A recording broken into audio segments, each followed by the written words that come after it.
Let's give him a couple minutes, Coach.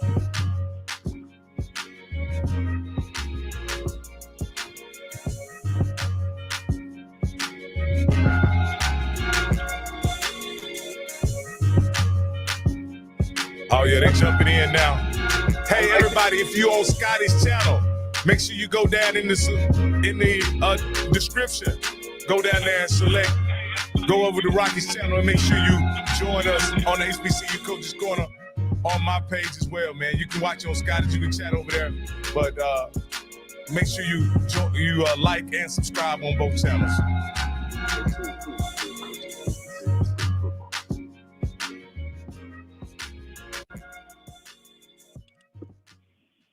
Welcome to another exciting edition of HBCU Coaches Corner. I'm the one and only Rocky Miller, and I'm joined by the former TSU head coach and SWAC legend, Johnnie Cole, and along with the FAMU freshman class of 1988 class president, Stephen Campbell. Let's go. Hey, before we get started, we got our guest. He's already on fire. So, but before we do that, let me ask you guys. After a marathon we did on Tuesday, how you guys doing? Coach, I'm doing great. I'm excited. I can't wait. And you know I got to do the introduction for my coach. But I'm excited because a lot of people want to hear him. And what a lot of people want to hear, because he's going to be on with Johnnie Cole, SWAC legend. And we're going to be able to really talk some X's and O's. So I'm super excited. That's what people are here for. Well, hey, this night is dedicated to you, Coach. It's your night. It's Florida A&M Rattlers. Everything that you've been saying is coming true. They're the only black team they're sitting 2-0, taking care of business. You're a big, major supporter of Coach Colzie and keeping that Florida A&M team. Coach, you called this one. You 100, baby. I apologize for a little lateness. I had a call by HBCU Go. I'll be now handling the Virginia State Winston-Salem game with Coach Frazier there at Virginia State and Coach Massey at Winston-Salem. I'll be coming after you guys to make sure you have your X's and O's together, because I'm gonna be calling it tight. The Rattlers are in the building, man. The Rattlers are in the building. We here, man. They're everywhere. The Rattlers are everywhere, Coach. So, with no further ado, I turn it over to the Rattler himself, Stephen Campbell. Introducing James Colzie III. Be clear on that. James Colzie III, the 19th head football coach of Florida A&M University. Time to get comfortable in Colzie. Let's bring the coach up. What's going on, guys? Coach, we get excited on this channel, Coach. We excited, man. We don't be laid back. We ready to come out. And, Coach, man, you don't have two big ones. I got to take my hat off to you, Coach.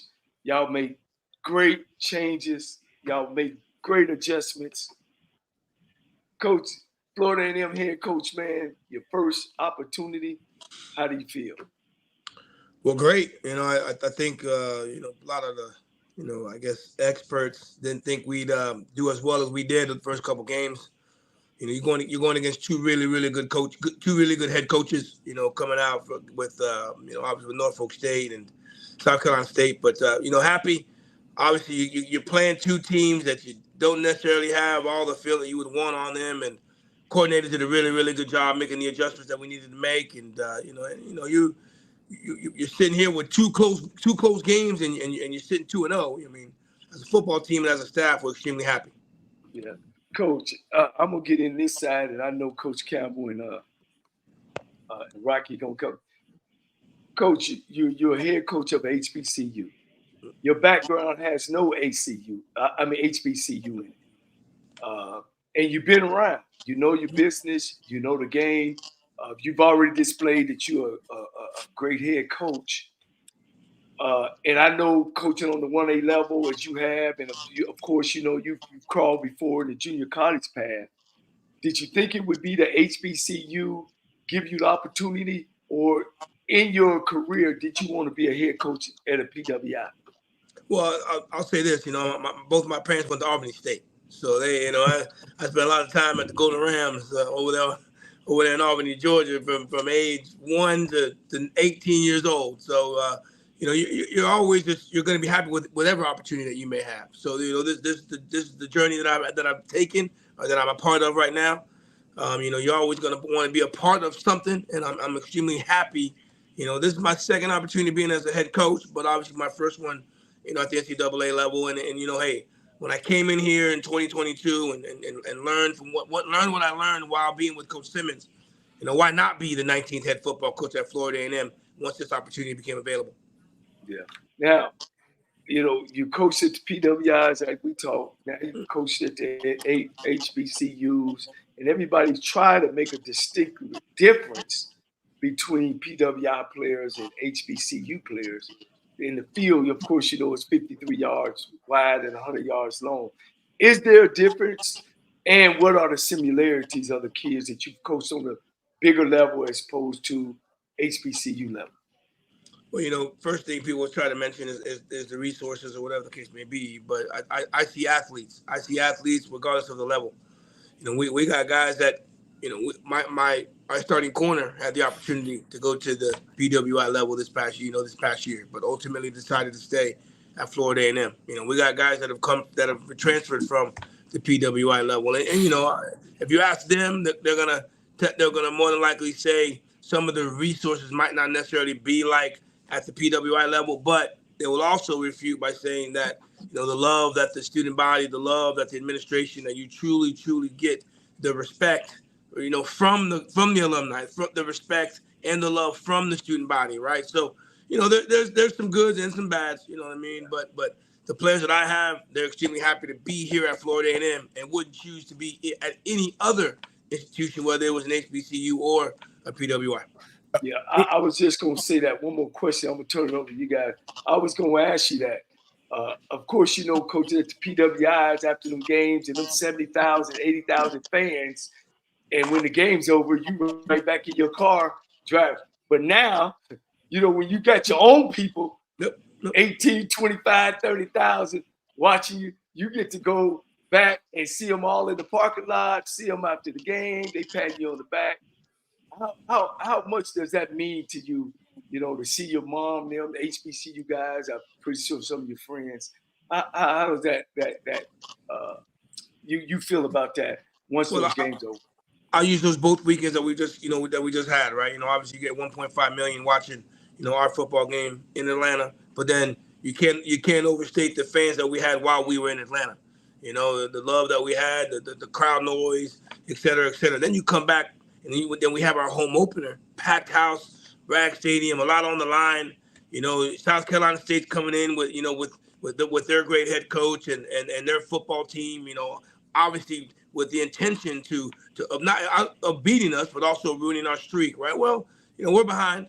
We get behind 18-7, and then once you see that touchdown to make us go up 22-18, and we kick the extra point, and you just see that entire crowd just go crazy, right? I mean, it was a surreal moment for our team, and our veterans tried to, I guess I want to say, warn some of our newer players about what the mystique or whatever that thing is whenever we play at Bragg Stadium, how our crowd is, how our band is, how everything happens in between quarters, in between plays. I mean, it's a magical place.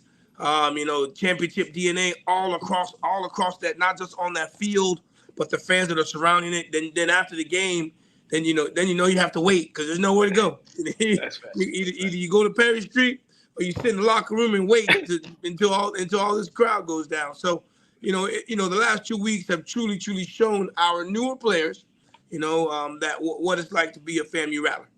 I got you. Strike, and strike again. Strike again. Coach Colzie, I want to step in here. And I know that Steve Campbell can't wait to get his questions in and whatever.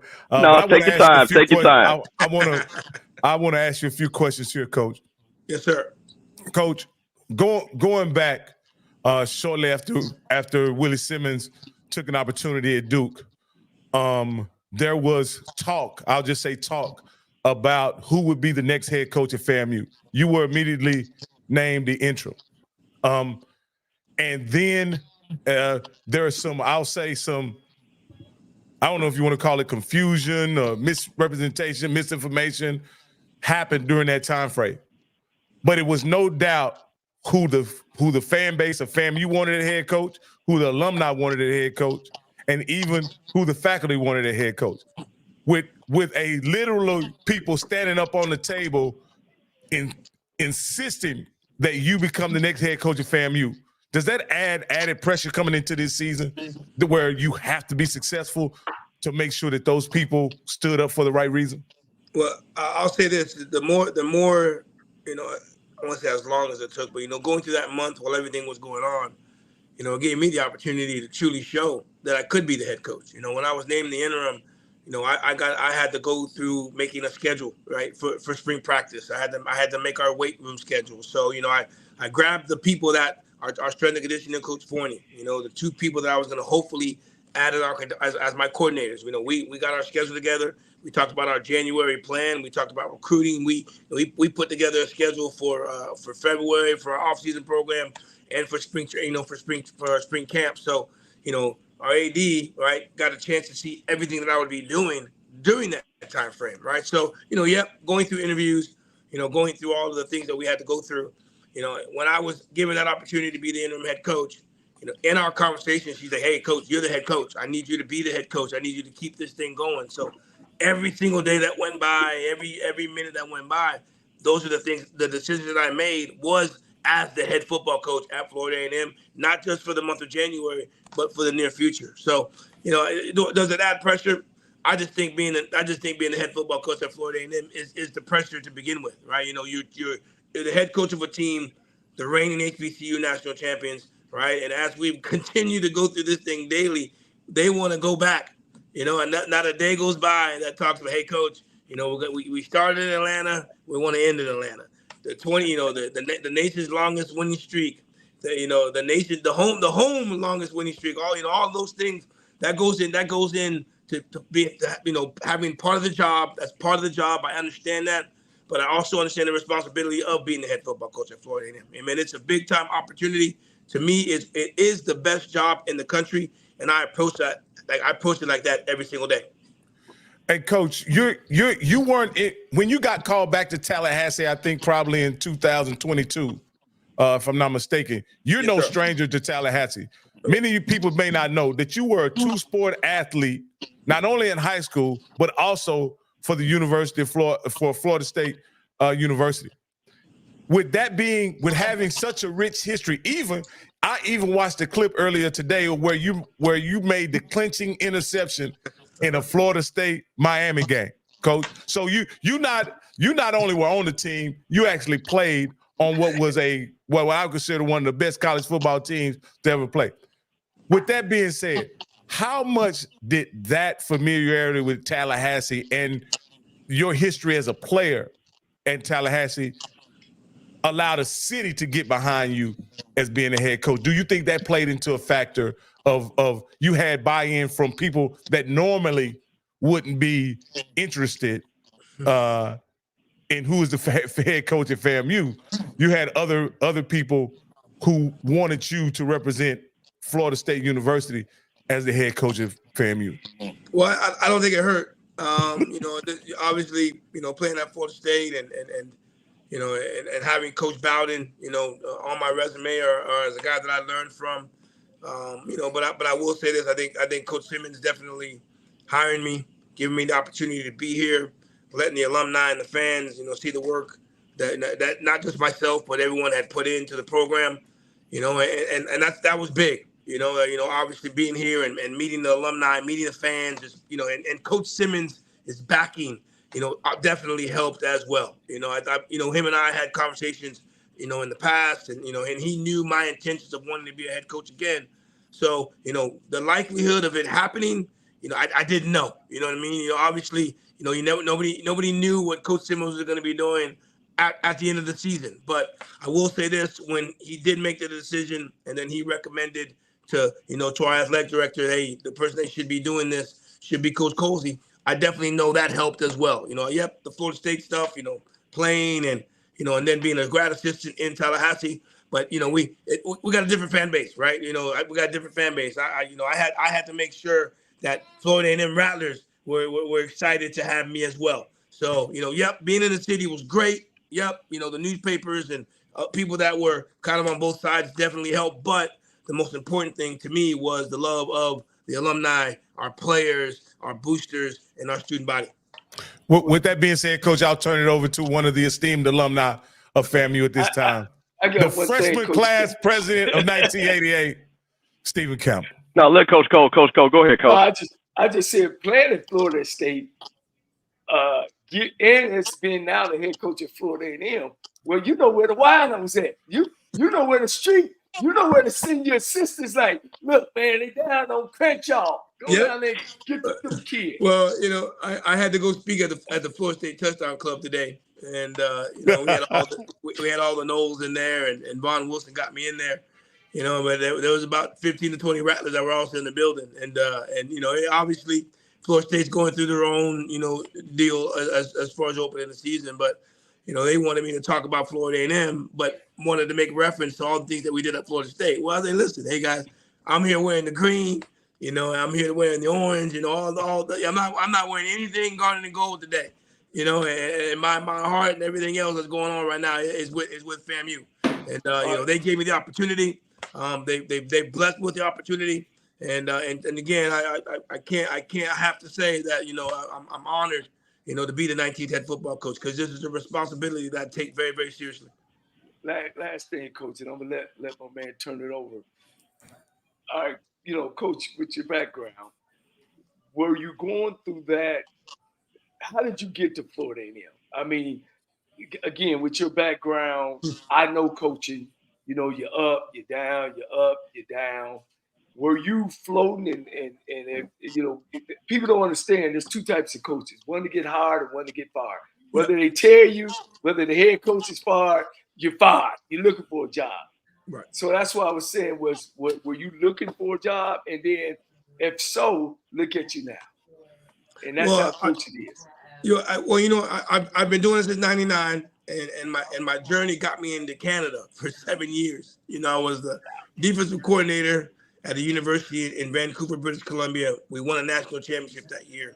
And then there's only 27 Division I schools in Canada, right? So, I got a chance then to go to another university called St. Mary's and put me in Halifax, Nova Scotia, where I was the head coach there for 6 years. And, I wanted to try to get back, but I had two opportunities during that 6 year term where I could have come back, and I didn't, right? And then it just worked out. One of the DB guys here left, and I felt I was like, hey man, if I don't come now, they're gonna stop asking. So get a chance to come here, and again, I had to put my head down. I had to. Figure out what Coach Simmons wanted, what he wanted, how he wanted things to be. You run your own show for 6 years, right? And then you come to somebody else's show, I had to make sure I asked him exactly what he needed from me, how he wanted me to do it. So, he made me the corners coach and defensive pass game coordinator. And again, I was on his ship. So then we go to the next year. I guess he thought I did well enough for him. Then he named me the assistant head coach and obviously gave me some administrative duties, because believe it or not, guys, as his head coach, there's more administrative duties than anything else. I'm on my desk right now. I got a lot of paperwork, and none of it's a playbook.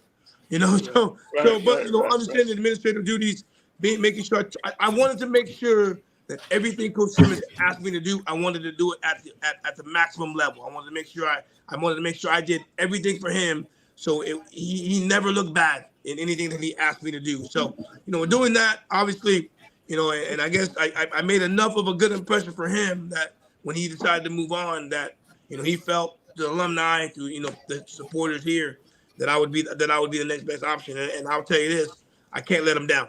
Yeah, basically, Coach, you don't drove this boat before. And I'm glad that you let, a lot of people don't know that. They think you just popped up, and where he's the next guy in, and where he shouldn't. Coach, you drove this boat before. I'm going to turn it over to my man, the Rattler himself, Coach Campbell. Go ahead. Well, Coach, first of all, I want to thank you so much for being on. But I want to kind of give some of what the fans have been asking and talk about. First of all, I want to give you a compliment. When, like you said, when you were thrown in the fire, you didn't know this was going to happen. One of the biggest things I heard that was a compliment was that the players respected you. And I think that went a very long way of why you're our head coach. Because, Coach, and Coach, you've been a player. You can like a coach, but it's better if your players respect you. And I think by our players respecting you is why we didn't have 50, 60 guys in the portal. So I think that, hey, guys, we got a lot of feedback. I think somebody might need to go on mute. I hear somebody in the background. But with that being said, Coach, I want to talk about your decisions of how you put together your coaching staff, how you decided Coach Henry being offensive coordinator, Coach Patterson, how you brought in Henry Burrs as your quarterback coach. Because like they said, even though you had been a head coach, now you're at Florida A&M. There were a lot of people that wanted the job. I'm pretty sure there were a lot of people that reached out to you that wanted to be part of the Florida A&M staff. Talk about your philosophy, because what I do want to say is a lot of people say we had a different coach and we're going a different direction. What I like to say is that you built off of, and again, Coach Simmons is legendary now, and now it's your time, and you built off of that. Talk about your philosophy of putting the coaching staff together.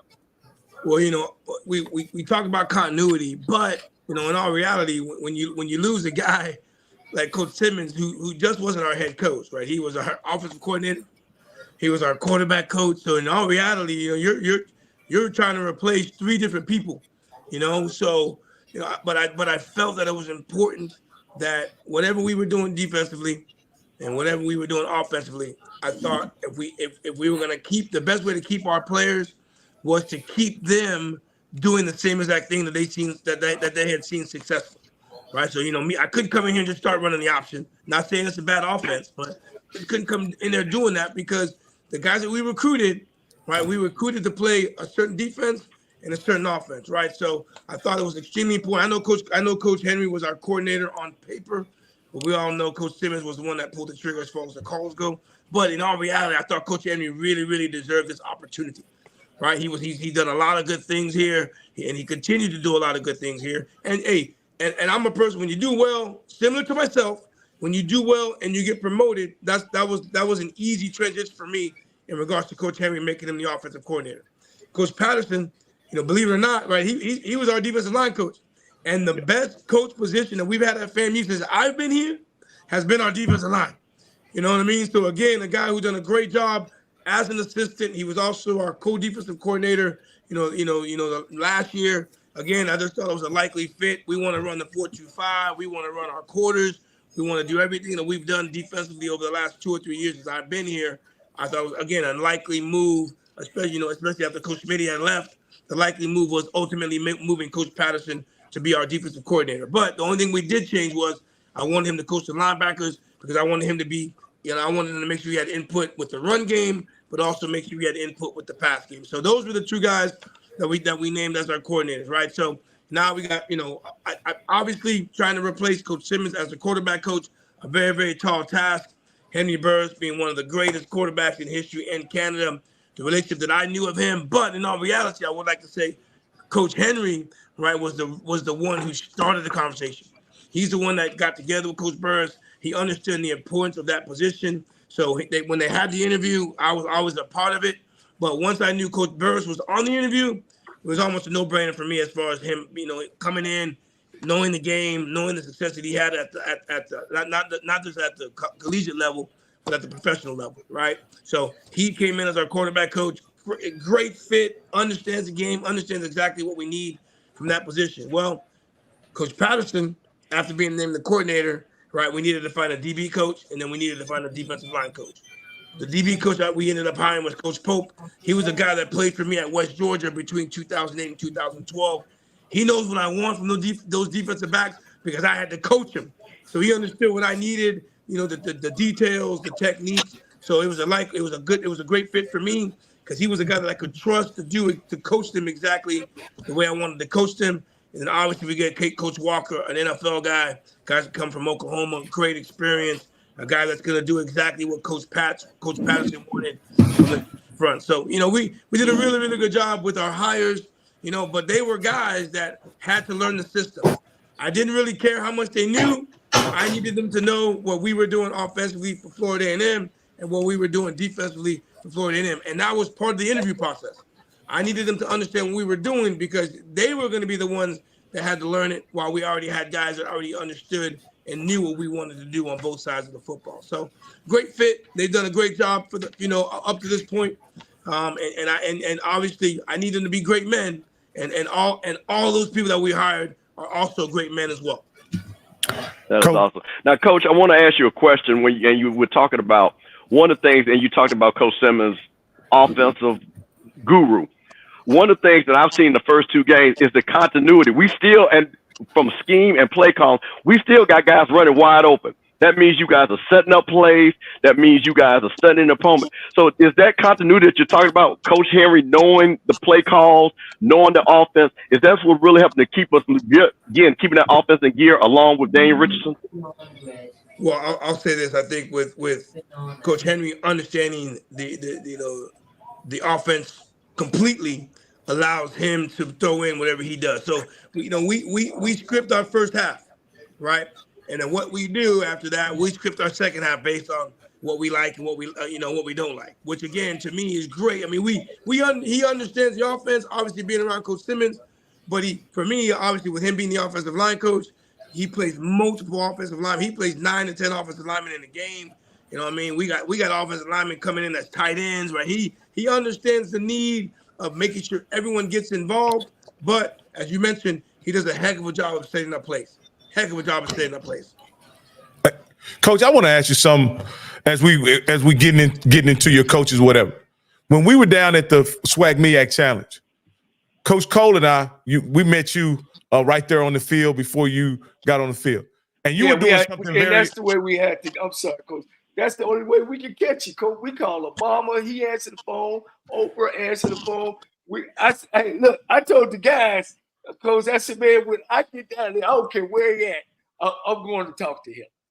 But I didn't mean to interrupt you, but Coach, it was hard getting in touch with you. Well, trust me. These darn Bill people can find me. If they can find me, everybody can find me. I don't dodge phone calls. Trust me, and I apologize for any issue that you may have had.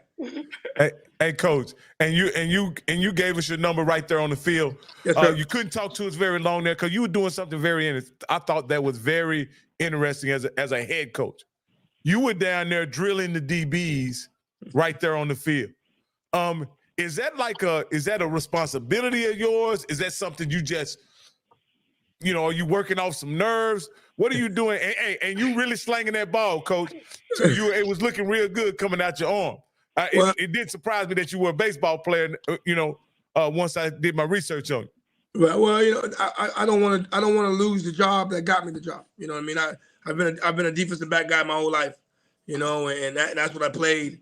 And I still coach the corners. A lot of the pass game stuff. I'm obviously in tune with what we're doing, and I'm in the meetings and things like that. I meet the corners. I meet with them when we talk about game plan. We talk about film. So, that's I've always done that. Coach Andrews, who was my defensive coordinator. A lot of people thought he was the guy that's still on the sidelines, but no, he did the drills, and our guys, and I think for them, I think that's important to them that I don't shy away from it. That's what I do. I do the ball drills when we were doing our team stuff. When we were doing like our routes on air. So, that's just, I don't think it was the nerves.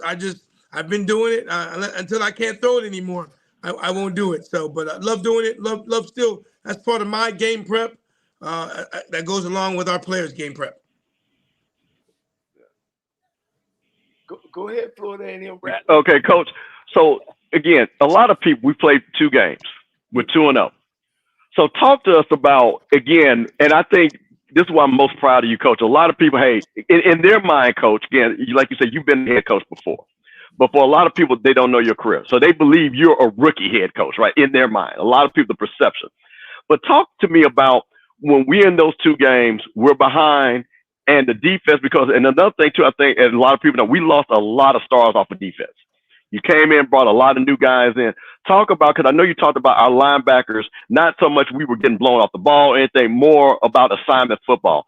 Talk about how you coached the guys up in halftime in both games, and also it's very clear that because of your demeanor that there was no panic. So kind of talk to us, the mindset of keeping the team under control and also coaching the players up actually in a game. Because that's what a lot of people were amazed by, because when they saw us go down, there was no panic. You could just see the team. There was no panic from the coaches. Nobody was going crazy. It looked like you still was under control. Can you talk to us about that? And is that your demeanor also? Well, there was some internal panic. I can tell you that when we got 7 in Bragg Memorial Stadium that night. But I'll say this. I mean, we work situational football all the time throughout the weeks in practice, and so, when we got down early against Norfolk, it was early. For us, it was still early. When we game prep for Norfolk, we weren't expecting a lot of the unbalance. We weren't expecting a lot of the X off. So when you go unbalanced, you got to knock the front. You got to move. You got to make that what we call a new center. So we weren't doing that, right?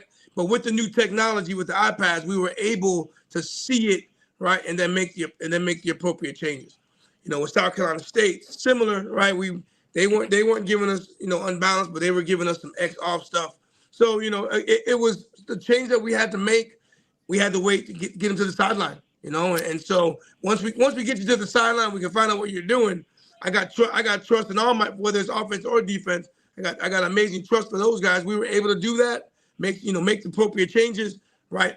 So that was, again, having the ability to coach them up, take them to the sidelines. We even work sideline management, right? So again, things that you work on throughout the week. So once you get to the game, it doesn't surprise you. So yes, right? We had a deep ball against South Carolina State. We had a deep ball against Norfolk State. Had to change some coverages again, obviously with me being a part of the, defensive staff and helping on some of the past games. So we went to a couple different coverages that South Carolina State didn't necessarily think we were going to run.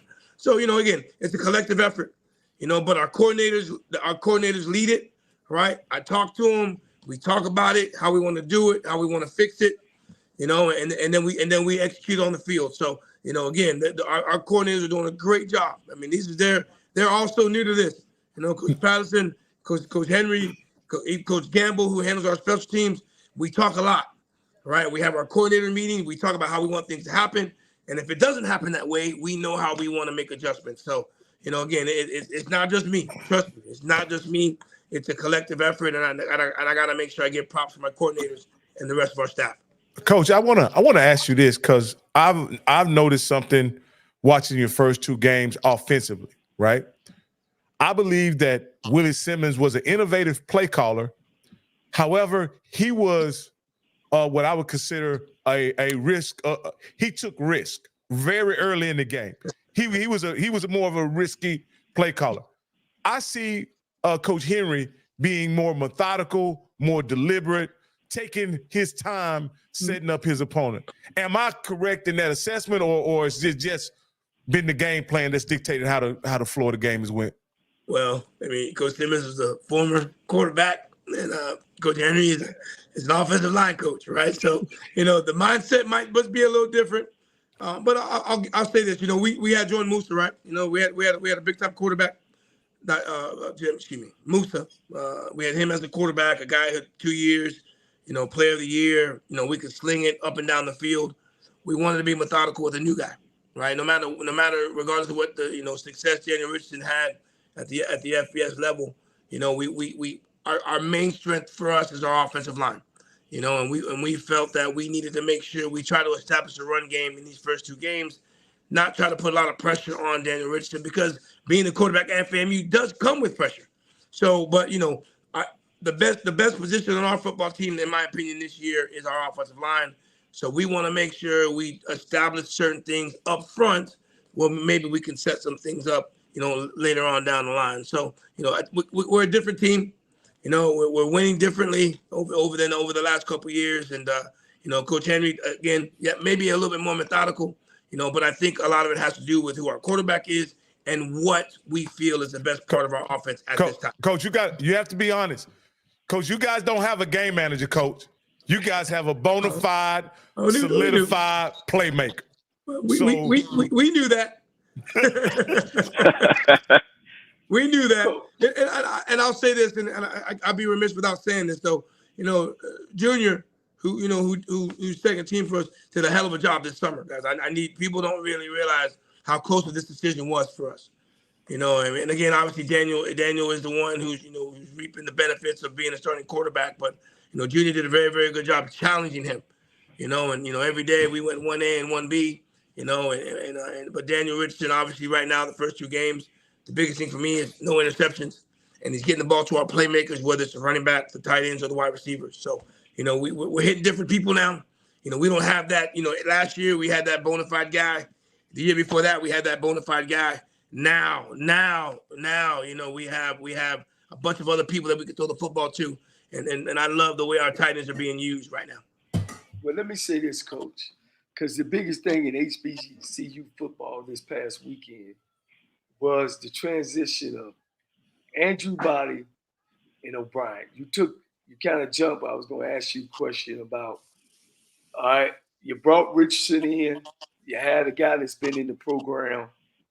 How did you guys go about choosing, or why you guys didn't go out like ASU did and put one at quarterback and one at tailback and motioning the wide receiver? You guys sit down as a staff and made the decision. And actually, you made and I told these guys, Coach, you got some fans here. I'm the coach. And I told them, sometimes they say, well, coaches want to win, don't you? I said, no. I said, this is the most egotistical business that you can have. You got guys who don't like a cat, don't play him, and put another cat because he like. Well, anyway, let me get back to my question. What made you guys say, this is our guy? And I know you're loyal to that kid that was there. But at the end of the day, you got to put the best 11 on the football field.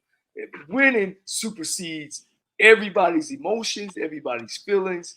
What's your take on that, Coach? Well, obviously Junior was a guy that had been here for the last couple of years. And then, when Musa did leave, right, there wasn't a void because we already knew we had Junior, a guy that could play for us. But, we also had a guy that was trying to find his own niche, right? Daniel Richardson had success at Central Michigan, had success at Florida Atlantic, but he wanted to come to Florida A&M. He wanted to earn his master's from Florida A&M, and so he decided to come in the spring, where obviously as Coach Simmons left, and I had mentioned earlier, Coach Simmons was 3 different phases of our football team. So we didn't necessarily have our quarterback coach in time to start spring practice. So he came in the middle. Right, we do spring practice a little bit earlier, but he came in the middle of spring practice. So we didn't want to make a decision yet because our quarterback coach and those other 2 quarterbacks didn't necessarily get an entire spring together. So we set up our OTAs during the summer. We had 75 to 80 kids here the entire summer, training OTAs on the field. Skelly on their own, and so they were put through the grind. We installed every week. We put our offense in, we put our defense in. So we were doing what we were allowed to do, but we were putting them through the gamut just so we can see what they were going to do. Then we get to training camp, right? I wanted to make sure we gave them both an opportunity, but I already knew that we were never going to run a 2 quarterback system. I was not going to do that. Not going to do that, right? So what put us over the little, put him over maybe was Junior there was 2 things that we were looking for from that position. We wanted him to get the ball out, and we wanted him to take care of the football. So that was a little bit of a gauge that went up for Daniel, and now now you're seeing the fruits of his labor right now. And again, when I say it wasn't by a lot, but Daniel was just taking care of the football just a little bit better. Did you have any idea that Daniel Richardson would be the gamer that he is for FAMU in clutch moments, in clutch times in the game? Well, you got a guy who threw for 7,000 yards, at the FBS level. So, and you could just tell some of the trials and tribulations that he had gone through at the 2 previous institutions, right? He had success, whatever the reasons were, he might not, he was replaced or taken out or whatever the case may be. The experience level that he has, you just see it, how he carries himself, but you see it a lot more when you see him on the football field. So, he's your guy that, he's in the huddle. He's the guy in the locker room, obviously, since he took the position. And like I told the announcer, a couple weeks ago, I'm extremely happy that he's on our football team. I'm sure this kid that he competed against is a great kid as well. How much did Richardson's attitude and the team gravitated to him and his leadership ability? I haven't met the kid, but I know if a kid is making a choice to come to a university to get a master's, he really got his mind together. Nothing against the other kid either, but how much did that role of him take to help make you guys make the decision to say this is the guy? Well, winning games the way we've won, that can only help his his locker room, attitude, or how our guys feel about him. But I mean, when you get to know him, he's a yes sir, no sir young man. And he just goes about his business. You know what I mean? He took 12 hours this summer in the master's program. He took 9 hours in the spring. He did all of that just so he can play football and still be in the master's program to graduate in the fall. So again, he's got his mind made up. He's got his priorities in order, and every day he comes to work. And those are the things obviously that for us, right? That's what we needed, especially because we had a guy that did the exact same thing for the last 2 years. So the guys are seeing it. They gravitate to him. And it's hard not to. Again, it's hard not to, especially with the performances that he's had over the last couple of weeks. Winning cures a lot of things. 3 weeks ago we barely knew him. Now everybody knows him as well as they can. So but I'll say this: the way he goes about his business every single day only can help. The attitude the team has for him. They'll do anything for that young man, as he would do as well. Absolutely. Yeah, Coach, go ahead, Coach. I'm sorry, Coach.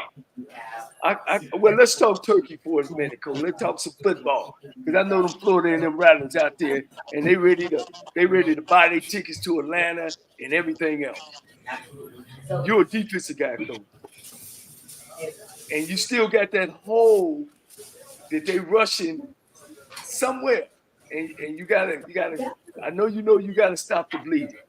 You got out of 2 games because you had 2 great running programs. If you meet a team that can mix it up a little bit, have success running, which yourself makes throwing the ball easier, does that concern you? Is that still a concern that you guys got? Because you gave up over 150 yards in rushing both games. And I know as a defensive coach, that got to eat at you, Coach. The standard for us is under 100 yards. That's what we want to be. If we get you under 100 yards, then we feel that we're in a good spot. And people ask me earlier about what I thought my biggest loss was. I didn't say Isaiah Major. I didn't say Musa. I didn't say K-Dot. I thought our biggest loss was Jalen Hunt.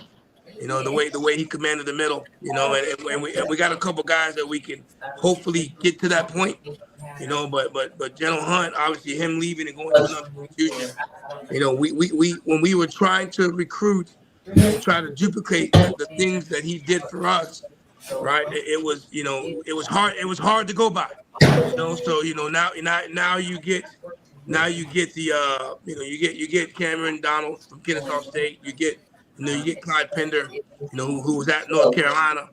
Those are things for us where, we're steadily trying to get it, right? Now, again, Major and Chaney, 2 linebackers, that one was all conference and the other one should have been all conference. We're replacing them as well. So, we got it. There's some things that we got to tidy up. I think in that first game, we might have been doing a little bit too much, but we weren't aligned properly. Like, that's the biggest thing for that first game. When they ran that counter back on that other side, we didn't have enough over there. So, that wasn't a schematics issue. That was an alignment issue. That was a communication issue. So, those are some things for us where, hey, we had to continue to work on it. University of Miami, what do you think they're going to try to do to us? What do you think they're going to try to do to us? They're going to run the football, right? So until you stop it, right, and put it on film, right, what you put on film and what teams are going to try to do to you. So for us, we know we got to work on. We're continuing to try to find out who our best 11 are, regardless of the situation, and that's those are the things that we're harping on as we get ready for this football game this upcoming Saturday. Yeah, let me soften the Florida A&M fan base. Hey, don't take it so hard on Coach. Coach just now took it over. He's got to fix that issue of running the football before y'all can hold a trophy up. Again, and I'm pretty sure that I know you guys are working on that. Yes, Go sir. ahead, Coach Campbell. Now, Coach, I'm going to ask you about the Miami game because I know a lot of people want to know about that. But one of the things too that I've noticed, again, we had each team is a different personality, but it looks like, have you focused on the discipline of the team for us, not getting personal fouls, not being offside, not getting penalties? That's something that you really and your coaching staff has really worked on, because that was kind of an issue for a lot of our fans. We were very explosive, so we were able to make up those mistakes. But it seems like this year in these first two games, the penalties have gone down from a personal standpoint and just from a schematic standpoint of being offsides or you're holding and things like that. Well, we had 5 the first game and we had 6 the second. We have these things that we do during training camp that we did every day, talking about the FBI. We call it football IQ. And as a coach, we would talk to the team about it. Well, I gave the first one of training camp, and my football IQ talk was about penalties. I showed them the numbers as far as where we were ranked and the amount of penalties that we've had over the last couple of years. And when I was talking to the team, they couldn't believe that we had many yards that we had given up. And then we talked about, well, what if we had not given up those penalties during that time frame? What would our scores have been? What would our season have looked like last year? Even though we went 12-1, we probably would have dominated a little bit more. So, we kind of had that round table discussion about what we're supposed to do, how we're supposed to do it. There's been a couple of times throughout the season I've called timeout, and we've talked about what teams are going to be trying to do to us, and why they'd be trying to do it. So, the guys understand it. They, situations, right, how we need to handle them. We've handled them much better, even though we've had 1 or 2, right? We've handled them much, much better than maybe we've done in the past. But in these games right now, as close as they've been, right, one penalty here, one penalty there can change a drive, can change an opportunity to score. So, our veterans are doing a really, really good job of taking the lead with that. They understand how important it is to me. So, from the stands or from TV, it looks like that. But believe it or not, we've had a lot of discussions, and we penalize you after practice for some of those foolish penalties that we may have had. Hey, Coach, now, Coach, we're getting ready. Well, hold on, Rocky. Now, Coach, we're playing the University of Miami. Yes, sir. You're from Miami. Yep. What are you looking for as the team? Again, anytime the Rattlers step on the field, our goal is to win the game. But I know also as a coach, there's some things that you're trying to grow the team in. So this is going to be a step up in talent. This is going to be an opportunity for a lot of our players to get exposed to a Power 4 team, to get some tape for scouts and things like that. What are you looking to accomplish in the game versus Miami? Of our season, we know we're going against a really, really good opponent. I'm not going to sugarcoat it. They're a good football team, and we got 1 game of film on them. Them suckers went down in the swamp and beat Florida 41-17. I mean, I ain't gonna sit up here and lie to them. They watch film with us the entire week. They know what we're up against. So for me, I want us to play better than we played week 2. That's what I want. I told my coach today, I don't want us to stop coaching. I told my players today, I don't want us to stop playing. Right. So, it gives us another opportunity to play, but to see what it's like, right, to get when you get that opportunity or see what it's like playing a big time football game. You came to Florida A&M to play in these type of games, right? And you mentioned if you have aspirations to play at the next level, guess what film they're going to be looking at? No disrespect to Mississippi Valley State or Alabama A&M. When he's Kendall Bowler, you want to show you could play in the next level? We're going to see how you played against Miami. Alan Smith, aspirations, wants to play in the NFL. We're going to see how you played against Miami. We got 3 or 4 offensive linemen. They want to go to the next level. Well, guess what film the scouts are going to watch? You against the University of Miami. So, there's some things that, I know guys are playing for, but I don't want them to do it in an unselfish way. We have a philosophy that we want on offense and defense. We have technique. We have fundamentals. Do what you're supposed to do. If your butt's supposed to be in the B gap, keep your butt in the B gap.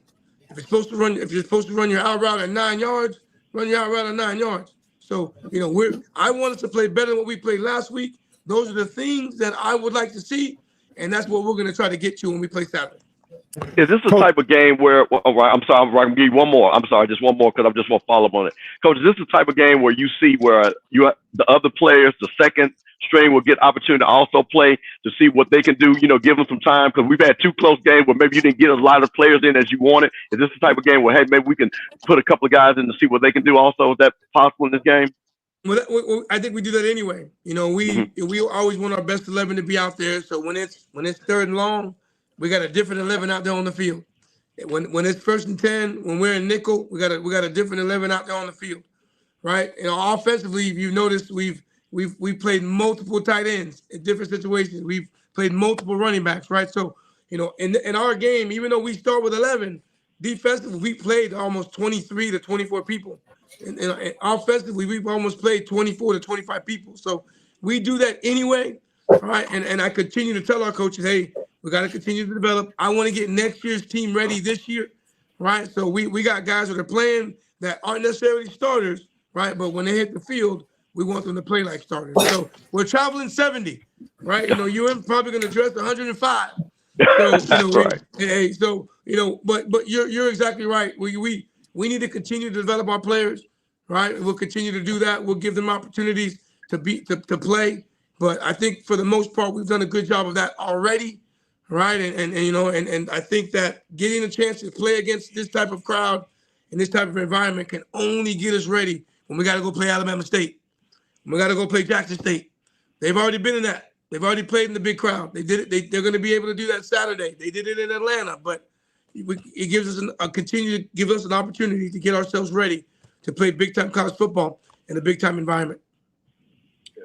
Coach, I don't know if you know about HBCU history and head football coaches. I've been around it for 40 years, man, and it's a pleasure. You belong here. You are a guy that loves these kids, love this opportunity to coach in HBCU.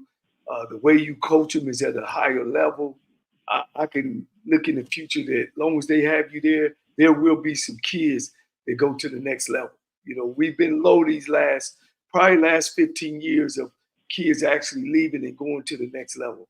I think you and your staff, man, y'all professional.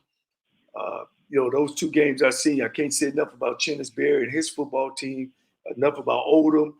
Just love to watch the professionalism, the schemes and stuff for me. I'm back with Eddie Robinson and all those cats, man. So I want to make sure I tell you that and give you your flowers, man, and hopefully you stay around forever. But if not, I wish you well. And I just wanted to make sure that I say that, man, because a whole lot of stuff was going on during the time of hiring you and hiring somebody else, and man, I had to say that, man, they quit smiling, Coach Campbell. Nah, but go ahead, Rocky. Go ahead, Rocky. Go ahead, Rocky.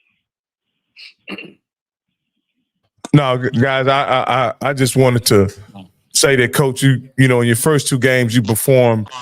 Your team has held it together in the face of adversity, and to me, that's the hallmark of a really good team.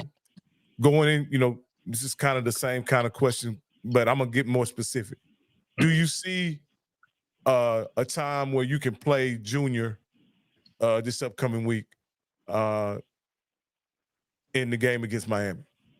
So every morning, well, I won't say every morning.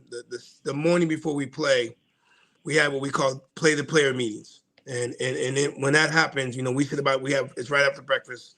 We sit around for about an hour and we talk about certain things that we want to happen in the game.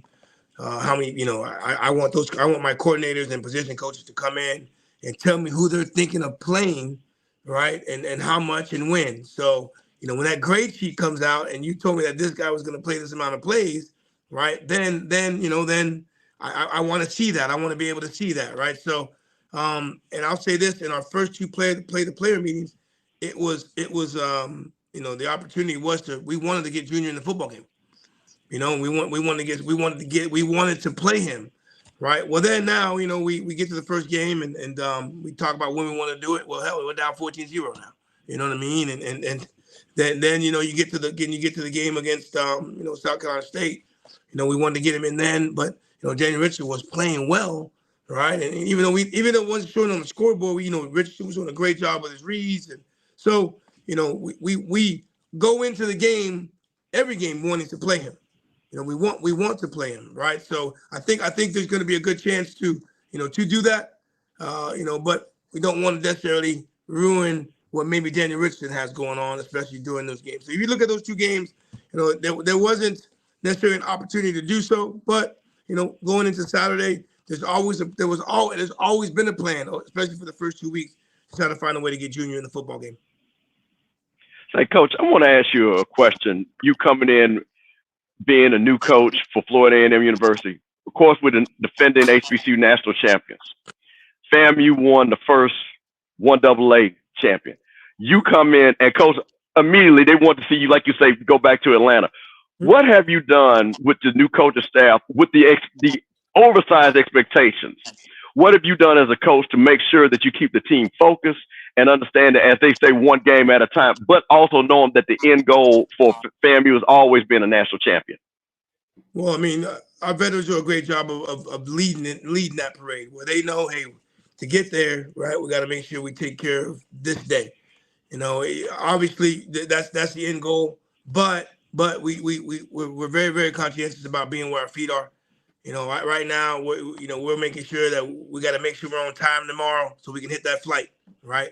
We have to make sure that we take care of ourselves and being ready to go for Saturday. So and I will say this, we did a great job of that last year, because when we beat Jackson State the first game of the year, everyone thought it was over with. We're going to go here, we're going to go there. But in all reality, right, we had to make sure that we took care of every week. So the guys have gone through it, they understand it, right? And again, I mean, we got in my opinion, we got a very, very tough schedule. So why look into the future when we got to make sure we take care of this stuff that we got this week, right?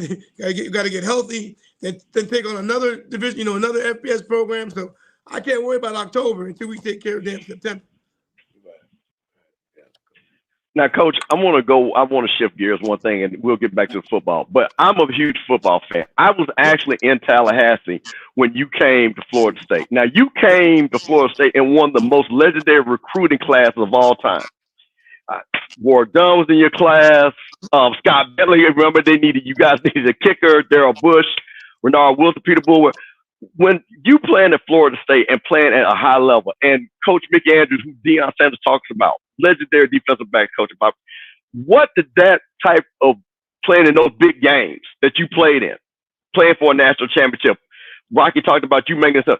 Do you talk to the players about, hey, I've been in these big games, I know what this means, let me give you a little bit of my experience? Do you kind of talk about that? Also talk about the great players that you play with and what you're expecting far as from the recruits that we brought in, from the portal and things like that? Do you utilize the experience of you being a great college player yourself? Well, be honest with you, my players do it for me. I mean, they joke around about the big shoulder pads and the different Nike swoosh that we had, in the 90s compared to how the Nike swoosh is now. I obviously that gives you some credibility, and I always have to joke about it because they like, oh, Coach, the interception. Hold on, guys. I actually had 9 in my career. I had more than just this one interception that everyone wants to talk about, But I mean, they know how close we are to Florida State, and understanding that at one time, we were very, very good, and obviously playing for Coach Bowden. Believe me, it pains me every year that goes by when I tell people about Coach Bowden and they ask me who, you know what I mean. So obviously.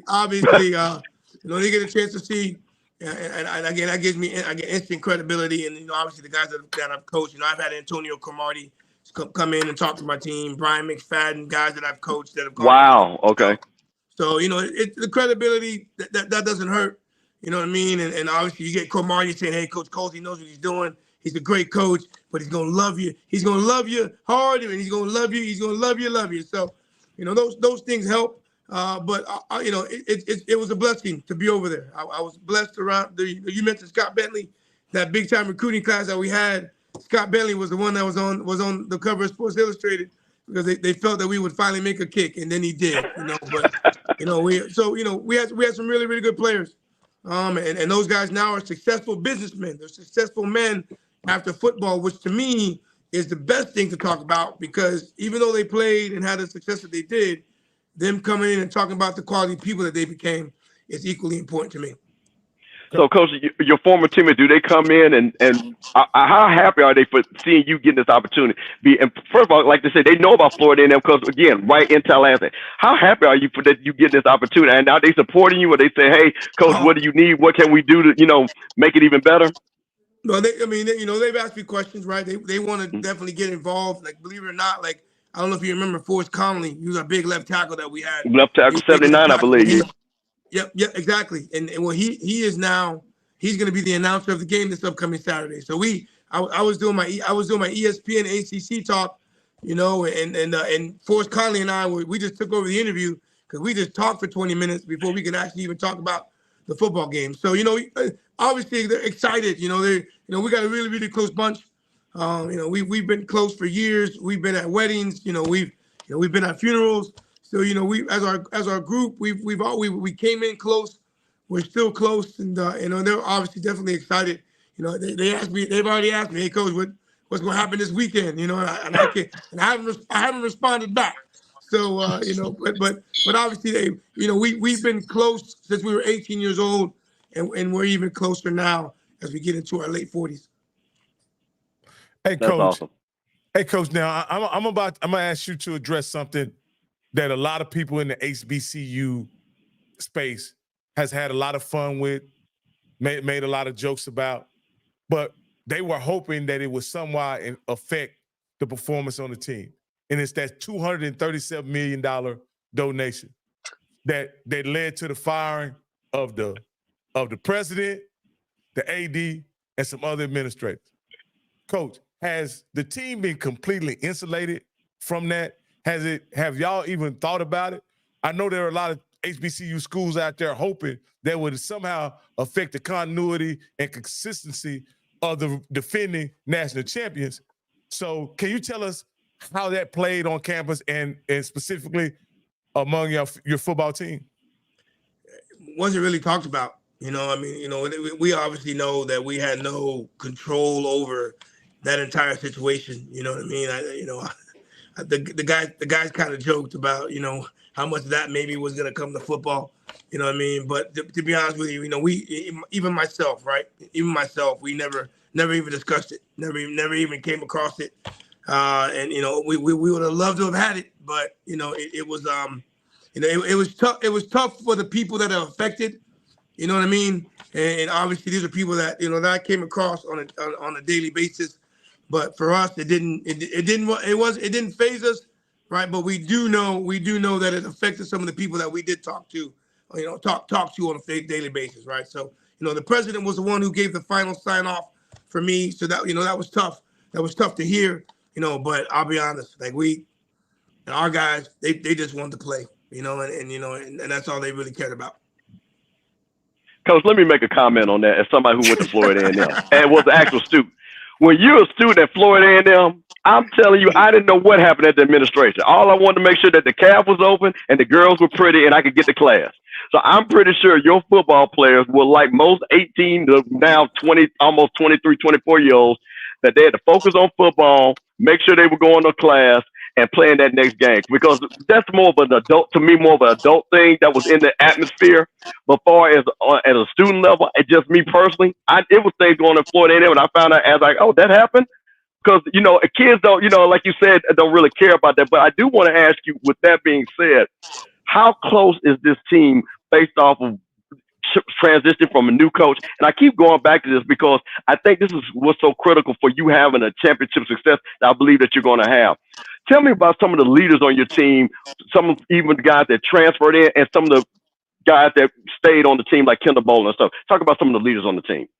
Well, the biggest thing that when we talked to the coaching staff was, all the talent that we were going to have, the people coming from the different, we got an offensive lineman from Huntington Beach, California, and then we got an offensive guard, one of our guards is from Nigeria. We got guys that are from different walks of life, but we knew they were going to be talented. So the biggest thing that we wanted to make sure we did was just find a way to get our team close, So obviously we done a couple team bonding events, just having the guys understand that, you know, we can laugh with each other. You know, even though there's some guys that might be coming in and take positions, because that was one of the things that people thought that was going to happen. So, you know, we had 2 team bonding events, you know, and then we also had, you know, we had a talent show. And I got to rephrase that. We had an untalented talent show, because that was one of the worst things. Yeah, we saw the videos, Coach. Yeah, we saw some of the videos, Coach.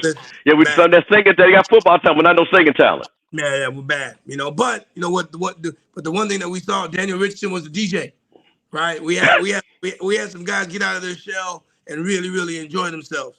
You know what I mean? And that was for me. When I saw these guys, you know, that were maybe battling on the field and were tired of hitting each other, but then I saw them laughing together and hanging out with each other afterwards. You know, that's when I was like, you know what? You know, we're getting there. We're not there completely, but we're getting there. And so you know that's when you get guys from all over, you know, from Washington State and Tennessee and you know UMass and FIU and you know these all guys. They're all alphas. They were all alphas trying to come in and take everybody's position, but they understand, you know, and I got, you know, when I mentioned earlier that we have to play a lot of guys, right? Because you know, we have to play these guys. We have all these guys on our team. We have all this talent, so we play them because we know that they have the ability to play. But you know, that was the biggest thing for me, just making sure we got them guys together, got them tight to care about each other, and we're continuing to do that every single day. Yeah, Coach.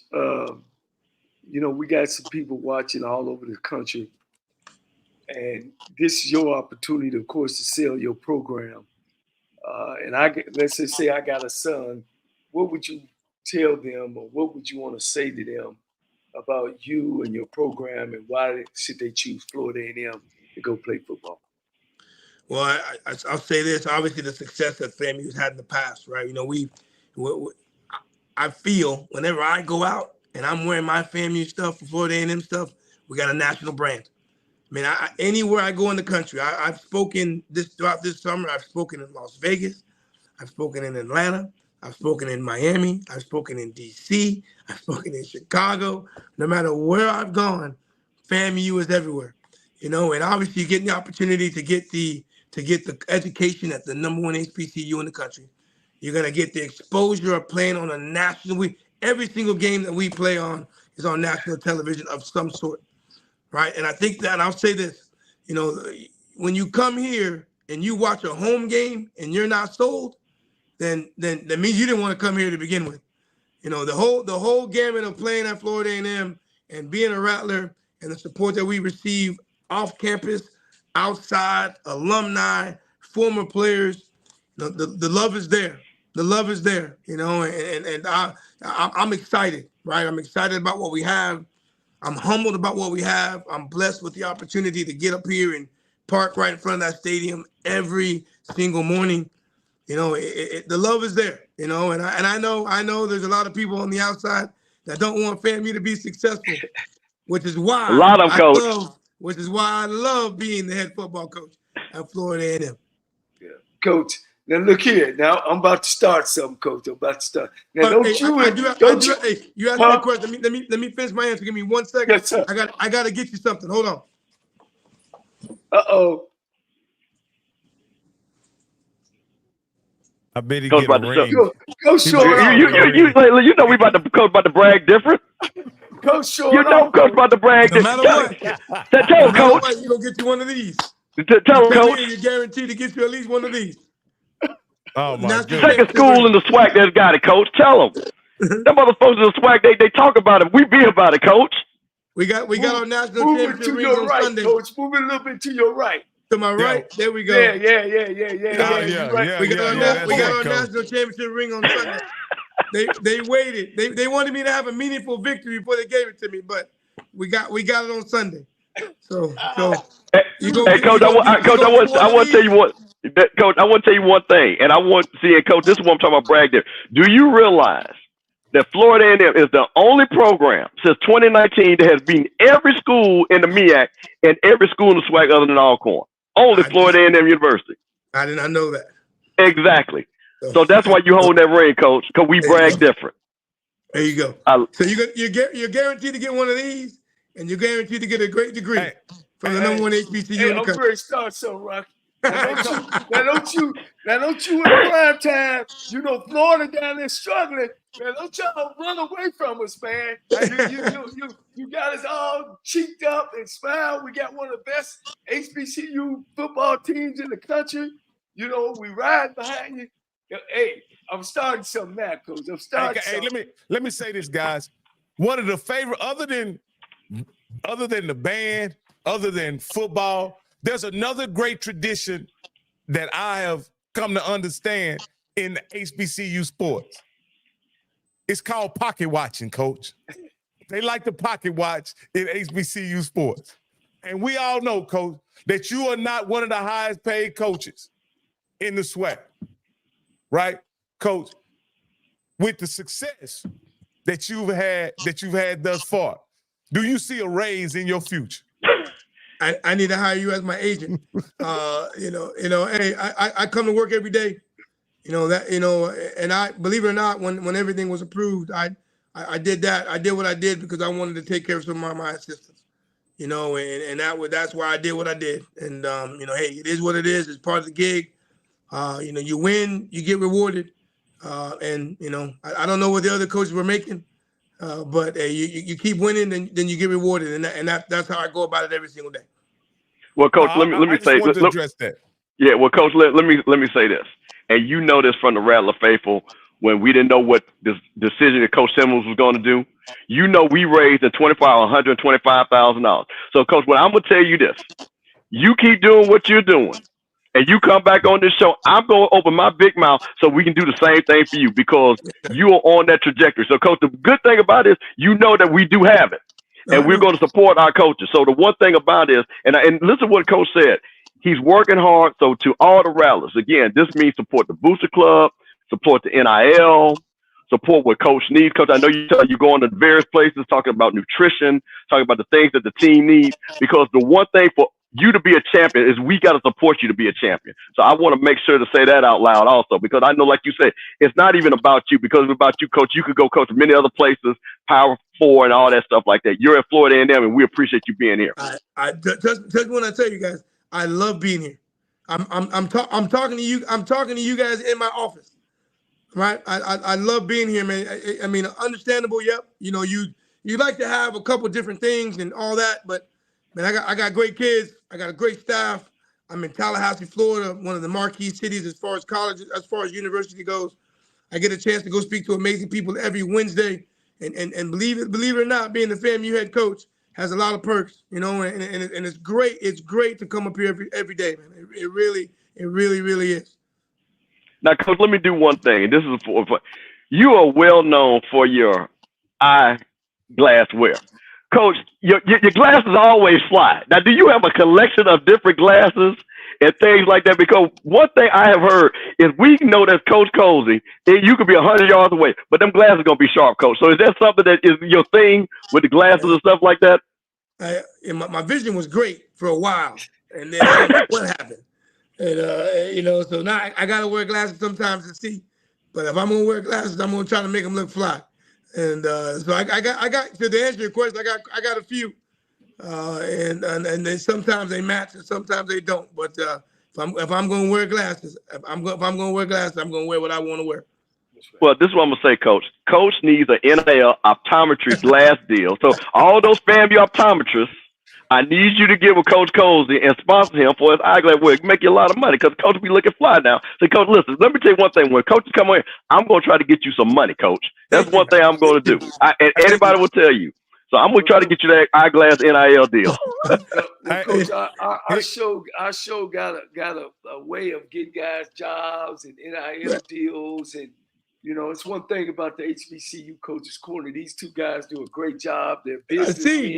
I need to hire an agent and a publicist. Yeah, we got the job at Grambling State. We got the job at Alcorn State. We got the job over at Southern, and we don't want to lose you, Coach. So Campbell, let's not wait till the last minute like we did Simmons. Let's give him the money now. Well, this is what Coach knows, and Coach, and I'm gonna say this for a lot of alumni, is that again, when that storm hit and those dark clouds rolled in, you kept the team together. Yeah. And I think that is going to bode well for the success of you being in Tallahassee, being our head coach. I know a lot of alumni are excited. And again, Coach, you're doing, and what I will say this, Coach, be loud when you need something. Let us know what you need. Because a lot of times, Coach, as you well know, there are things that we don't know as alumni. So sometimes, I mean, you can say it won't hurt our feelings. Just say, hey, we want a championship program. We need to get this. And challenge the alumni, Coach. Challenge the alumni. Because trust me, they'll have your back. Because I believe, like I said, we've got the right man. No doubt about it. No doubt and they about it. have. So when I say that, they have. They have. Well, I get don't to know do this without. man, Coach. Get to know this man. I was out with him. We came down to y'all game, and man, everybody know this guy here. Everybody, the alumni national president. We had drinks and everything and food and you know, later on we had all that going on. You know how it is, Coach. This guy here, he for Coach, Coach Levy, don't get it, Coach. I'm part of the street committee, so I'm unofficial. I ain't official nothing. But see, you got to have the street. No, Coach. Coach, understand this. Sometimes you need unofficial people because sometimes when you're official, it's a lot of red tape. See, I'm part of the street committee, so I like being a part of that. So my thing is that when a coach like you, I can say things that official people can't say. You see what I'm saying? Right. Because I don't have to worry about I'm official in the alumni association or the Booster Club. I could just say it, but it still be true. So that's one thing, Coach. So if you ever need a secret that need to get out there, let me know, and I'll get it out there without letting anybody know. Yes, sir. Yes, sir. I got one question, Coach. You go ahead, Rocky. No, I just wanted to say we have Dr. Stratton has a question. He says, ask Coach what happened to those drones I donated to the team last year. And so, Coach, if you know where they are, or if, you know, I don't know. I don't know. I don't know about the drones. I know there's no drones allowed to be flown on top of the stadium. They made a huge announcement about that, but you know, not even for practice, Coach. Not even to record practice. Nah, man. We have the lifts and we have all. I mean, I had to buy extra cameras for this summer. Okay.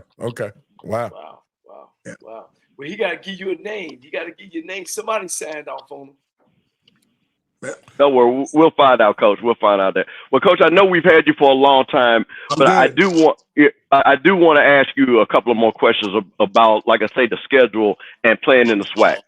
Okay. There, you know, again, you've seen other teams play. I'm sure you're always watching Alabama State play. We know there's an injury happening there, but one of the things about it is, do you look at teams again like Jackson State? That's going to be a big game. Alabama State at home, of course, Bethune-Cookman, Southern coming in there. When you looking at now being in the SWAC, are you starting to learn the teams and kind of how they operate and things like that to help you prepare when we play them? Have you started to get that SWAC feel about yourself since you've been around now? Well, I got the film of all the games, right? So, you know, you try to look at the TV copy first just to see, just see what they look like. And you know, I've already moved on to Troy. You know what I mean? Because we play them in the next couple of weeks. But you know what I've seen in the teams that have played thus far, you know, you got some very, very athletic teams. You know, you're gonna have to be very, very good in space. So as we get ourselves ready and continue to make the moves that we feel we need to make moves on offensively and defensively, that's what we got to be great with. You know, and that's something that we've taken advantage of over the last couple of years, right? Our guys in space have been a lot better than the other teams that are in space, right? So, you know, we got to continue to do that, and that's going to help us, right? Those are things that we'll prepare for as we get ready. Obviously, getting ready for this game on Saturday, and then getting ready for Troy because we open up with Alabama A&M, you know, a good football team, right? So, you know, those are the things that we look at, but what we need to make sure we take care of our current opponents, right? Before we do look ahead. So, you know, when I do it, you know, it's just watching them on the game, and like I said, let's, you know, we want to make sure I take care of our opponents. But, you know, I ventured off and looked at the games, the TV copies, things like that. Got you. Coach, one last thing, and again, I'm just thinking about this. Being at FAMU, you brought in 28 players from the transfer portal. Was it because of the name of Florida A&M? Was it because a lot of these kids are from the state of Florida? What drew a lot of these kids, like you say, from the Power Four to Florida A&M University? Well, yeah, a lot of people saw a lot of our guys, you know, that came in. The first thing they talk about is the Celebration Bowl. They talk about the win on the Celebration Bowl, the opportunity to, you know, to play at the next level. and because of the exposure that they're going to receive. The whole reload and repeat actually came from one of the recruits. Came in, like that's what he talked about. Hey, coach, I want to make sure, I want to help you reload and repeat. You know what I mean? And he said it around a couple people, and then they ran with it. Obviously the shirts that we had in the stadium this past Saturday was all about reload and repeat. So, very, very few people don't know about FAMU. Whether they want to call it FAMU or they want to call it Florida A&M, Rattlers. If you're looking to transfer from an institution and continue to play at a high level and continue to have the exposure, right? FAMU's more than likely going to be the #1 spot. Now, obviously, being in the state of Florida, right, that helps. Being close to the state of Georgia, that helps. So, but when we brought those guys on campus and we had our conversations, and when you walk into our office, in my office, and you see all the trophies that we won last year, and you see that, it's gonna note success. And then we talk, it was an easy sell to talk about our schedule, who we're playing, and the amount of time we were going to be on national television. So, going 12-1, exposure, 4 guys right now at the next level playing in the NFL. Those are all pluses. Those are easy sells. And again, I won't say I did a hell of a job recruiting. Our recruiting coordinator organized a lot of these things. My job was to finish the deal. And you get a chance to walk with them through Bragg Stadium and show everything that they've accomplished, right, over the last 2, 3, 4, 5, 6 years with Coach Simmons. It's a very, very easy sell. Hey, Coach, I want to first thank you, guys. Thank you for coming on the show, Coach. Thanks for but I having want me. to ask you this because I want to get my timelines right. I'm a huge Dallas Cowboy fan, and I just want to know: did you get a chance to coach Marquise Bell? No, so Marquise Bell left in 22. Well, he left. He went in the spring of 22. So I got there in the fall of 22. Okay. Yeah. Okay. So my guys, obviously, we had Javon Morgan and Kendall Bowler, who's still with us, BJ Bowler, Chico Cox, Eric Smith, Smith. So both those guys were all conference corners last year. But I would have loved to coach Marquise Bell. Coach, you got some DBs that look like defensive ends, Coach. I don't know where you get those big, strong, fast guys from, but they look pretty good, Coach. Look like they can line up anywhere on the defense and get it done. I want to challenge them a little bit more. You got some guys that are, learning our defense. Kendall Bowler, he'll get in your face, and he's used to doing that. But you get some new guys in there that are trying to learn the system, trying to understand what I'm asking them to do. But I'd like for them to be I love for them to be in their face a little bit more. But it's new. We're early, right? Most corners right now, they know I'm on them, but they don't want to get beat deep. So that's the one thing they don't want to do right now, especially early in the season. But defensively, man, we want to be in your face, whether it's DB, linebackers, defensive line, but especially our corners. I want them to be in their face right now, and I think as we get close to the end of the season, we'll do a better job with that. Coach, I'm glad you addressed that because a lot of people wanted to know because FAMU almost is like getting to be a DBU. I know that I heard in your press conference that you wanted to see to get more the defense overall get turnovers. Is that something that you guys have now said, hey, we went the first 2 games, we're not generating the turnover that we want to do, and really trying to make that an emphasis, going forward for the rest of the season? Well, we don't want anybody to get out of character though. We looked last year about how many we had last year around this time, and I think we only had 1. And it was a tip ball interception. Well, but last year we finished with 17. So we really want our guys to just concentrate and working on their techniques and their fundamentals, doing their assignments. We built our defense and we play our defense with creating turnovers, on our mind, right? So but people got to understand you got to put pressure on the quarterback, right? Most places if you got an all-conference DB, that means you had an all-conference D lineman somewhere around there as well. So being able to put pressure on the quarterback, being able to capitalize on some of the turnovers that we may not have had. So we just concentrate on your assignments, do the things that you're supposed to do, and those turnovers will come. Good. Well, Coach, man, one of the things that, just to let you know, because we're coming to an end, because we know you got big game, got a whole bunch of things, and we just glad that you took time out. I am an HBCU graduate, and I've been most of my career been in HBCUs, and sometimes it's been unfair for us to get jobs already as us blacks, and you've been in the business long enough to know that it's tough. The range from PWI white coaches to black coaches is. But I'm glad you were able to feel and take time out to come on this show. And what we try to do is display a guy like Coach Colzie and other coaches and head coaches that we are smart, we are intelligent, we can run programs. I'm flattered, man. I'm giddy that you took time out, and you're not even, I'm not going to say an HBCU guy because you grew up across the street. I know you hung out with those guys, but you took time out and know that it's important, for you, not only just as the head coach at Florida A&M, just as a black coach to display what you know and how you could do it and the talent that we have, man. And I got some of my co-guys that don't understand that this is important. This is important. So I thank you. I thank you guys. And you guys want to close it down, y'all can go ahead. Well, Coach, I just want to say from the Rattler, Rock, I'll just say this and I'll let you close out. Coach, from the Rattler Nation, we appreciate you. We appreciate you taking the time. I think we asked some questions that you didn't get asked. We appreciate, supporting us. And again, we look forward to, having you back on. I'm going to, put it out there. Well, I'm not going to do you like that, Coach. I'm from Jackson, Mississippi. I've already told everybody that the SWAC championship is 10-19-24. I know that's not your concern, Coach, but I'm telling you something. I'm expecting you to do big things, and we really appreciate you being on here. Well, I appreciate you guys having me. And I told you when we talked that day, you let me know when you want me to do it. I'm gonna do it, regardless of the time. And Coach, you played the biggest game of your life, and you took them 2 minutes out to turn around and talk to me and Rocky.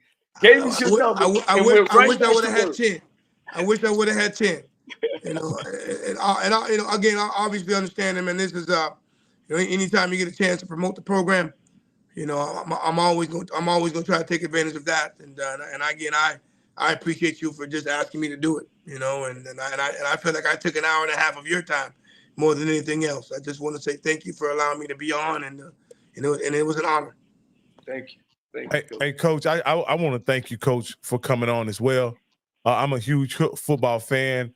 I'm a long time, PWI watcher of football. I'm kind of new to the HBCU space, and it's refreshing for me to see men like you leading programs who are capable and competent and respectful and dignified.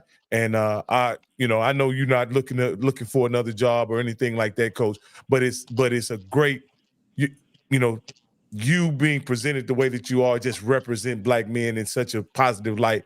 I'm just proud being on this interview with you, and I want to thank you for all that you do, not only for FAMU but for the image of black men as well. Well, thank you very much, and I have to commend Coach Simmons, for putting me in a position. Sometimes other people's blessings can be your own, and obviously, the blessing that Coach Simmons received catapulted me to my blessing, and I don't worry about the journey. This is where it's been. If you would have told me 25 years ago that I would have been the head football in 1999 when I got my first job at Florida International, if you would have told me that I was going to be the head football coach at Florida A&M, I wouldn't have necessarily believed you. But I wouldn't have believed you as well if you would have told me I would have spent 7 years in Canada as well. So I can't.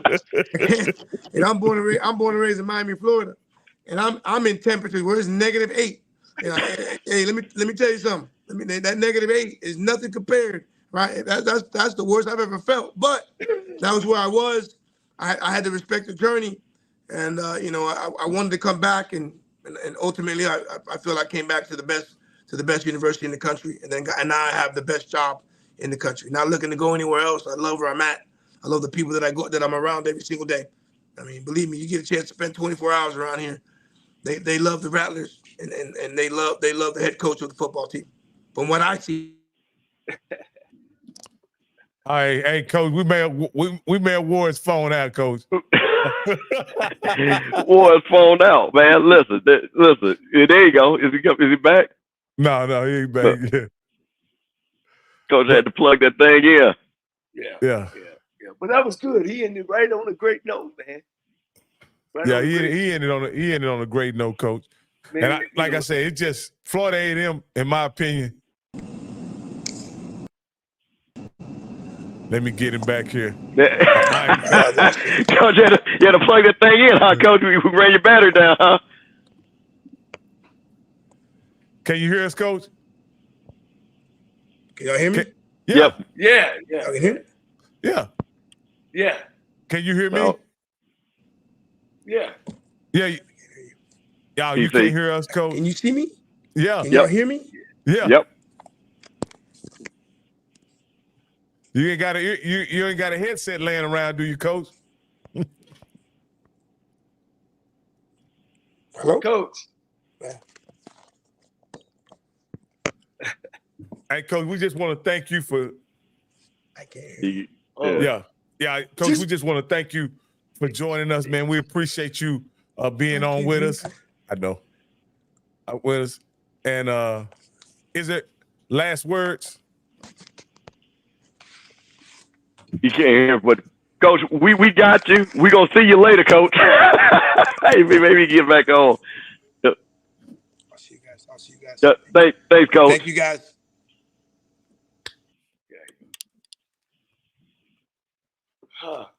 That was good, Coach. That was good. I mean, it just gives me great pleasure, man, to see brothers, man, that's articulate, smart, can get it done. He can coach anywhere in the country, Coach. Any school in the country. He might not ever get that opportunity, but he can coach anywhere. He's got the experience. He's been there. He's sat in the seat before. You can't look for none but support. None but success at Florida A&M. Hey, Rock, are we gonna take any calls? I'm getting people text. We're getting out of here. Okay, but listen, wait, I have to ask, man. I have to ask. Y'all are on. I'm the one that's in the late time. It's only 9:30. It's only like 7 where y'all at. I'm just like, what you got to go home and eat dinner? Is that what it is? No, Coach Lamar Jackson and Patrick. Okay, all right. No problem. No problem. I'm getting people. We'll take calls on Tuesday, but make sure y'all, if y'all just now coming on, make sure y'all watch the entire video. The interview was sensational. Coach Colzie was very informative, very transparent with everything that he shared with us. I even asked him the $237 million question, and so Coach Campbell, when he heard me mention that number, he just we cut real checks around here. Real checks. And so, but he was so gracious and transparent about what was going on with the program during that time. And I suggest everybody go back and listen to his answer, because I think he did a great job answering that question. Yeah, Rocky, I got like 50 million texts. And I said, well, y'all, he's a PWI guy. He had to do it. You know what I mean? So to the Rattler Nation, guys, I tried to keep the train on the track, but you knew that guy was going. We know this guy. So, you had to let him get his 237 joke in. You know what I'm saying? But us Rattlers, like I'm tired. Listen, Coach. Face. Coach, listen, he had to go ahead and get his 237 joke, but that's the reason why we brag different. Because it don't matter what it is, 237, 180, it don't matter. One thing we know, we HBCU national champions, so we don't need that check to still be champions. How about that? I do know. Hey, look, we gotta call our friends and put that on Swacky the Fool. Because when he asked that question, you did like this, like, what? Coach, let me tell you something. My phone went as soon as it didn't even get out of his mouth. I got 80 texts. I got 80 texts from people saying, get your boy. And I said, you know what? Y'all know how this guy is. We just, like I say, we just got to love on him. You know what I'm saying? Coach, you a Texas Southern alum. I'm a FAMU guy, but his daughter goes to Prairie View, so, he's learning. But he had to get it in there, Coach. He had to get it in there. But that question was really for all of the other shows that have, made the inference that somehow this mysterious money, was going to affect the performance of the football team. Mr. Campbell always told me that was wishful thinking. That's nothing that the team is concerned about, or the coaching staff. And it's just unfortunate that OBG lost her job because of. Well, now, unfortunate for who? For who? Her? Not for us. So listen, like I said, unfortunate for her. FAMU folks is listen. We just fine. Trust me. We're gonna be our new AD when that gets announced. We're gonna be just fine. And I'm not gonna say who it is. When they do get announced, they will be on this show. I've already felt comfortable saying that. But Mr. Cam, I will say this: you were going all the way back to, I want to say, shortly after the New Year, you were in the Colzie camp right away. I know you have a very close friend that is part of the staff, and so, and in saying that, you may have had some inside knowledge that some of us didn't about the man who is James Colzie III. I think FAMU football is in great hands, in my opinion. Well, I think I told Coach this. I think the most important thing I heard was when all this was swirling is that, again, we didn't have 60, 70 guys jumping in the portal, and all the guys respected Coach Colzie. And Coach, as again, you're a head coach. You know how important it is for your players. When you tell them something that they do it, that means they respect you. That means they're going to play hard. That means they're going to execute. And all I heard was the players respect Coach Colzie. The players, I never heard the players like Coach Colzie. I heard the players respect Coach Colzie. And once I heard that, and I knew that portal was basically, and the players that left, they were going to leave anyway. If Coach Simmons was there, they still were going to leave. These guys had the talent to go to Power 5. They went to Power 5. God bless them and everything. But the core of those guys that was going to stay at Florida A&M, they're still there, and they're still on a mission. They're still on a mission. What can you say, Coach? He 2-0. And hey, Cam, I'm gonna let you get a chance to respond to this. What is that? I don't know what school this guy's from, but he's probably from a school that doesn't have a win. Man, listen, that is my nephew Adrian Crook, who went to Southern. He's a Southern alum. It's somebody that we are 8-2 against, and he talks more about FAMU than he talks about the Southern Jaguars. So that's just what happens when you have to brag. Different people want to be you instead of worrying about their school. So my real Southern folks don't ever talk about FAMU. He talks more about FAMU than anybody. So he wants FAMU to lose. They're gonna lose to Jackson State. They're gonna lose to us, and then that'll be the end of their season also. But my real Southern folks, y'all know Southern folks worry about Southern. He worry about FAMU. All right, Coach, you ready to take us out? Oh yeah. I thought you was gonna answer a call or two, but we good. No. No, he said he gotta go we gotta go watch football, Coach. He said he won't get a call on it. All right, Coach. Good, man. Look, we try to bring greatness to you.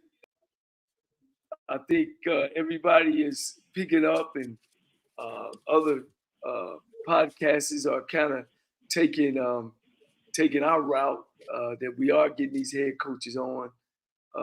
Most of them are good friends, or I know somebody who knows somebody, so that's a good thing.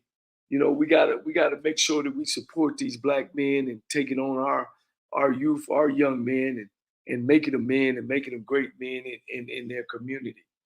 Again, I gotta continue to talk about the election coming up next week. You got Harris versus Trump. Make sure you put that on your calendar, even though we'll be on the show for a little bit. But that's important. I hear a lot of things about people don't know who Kamala Harris is. I think this is give you an opportunity to find out who she is, and also give you another idea of who Trump is. So make sure you tune in. Guys, we had a shooting in Georgia. I am a school teacher. Stuff like this shouldn't happen, but it constantly does. And hopefully, man, hug on your kids tonight. Give them a kiss. But we got to keep our trust in the Lord that when it's time and he thinks it's time, it's time. You could be in a steel box 6 feet under, but when it's time, it's time. Pray for those families that lost their loved ones. And that's more important than any sports game, any talk show that we have. Again, the world is a beautiful place.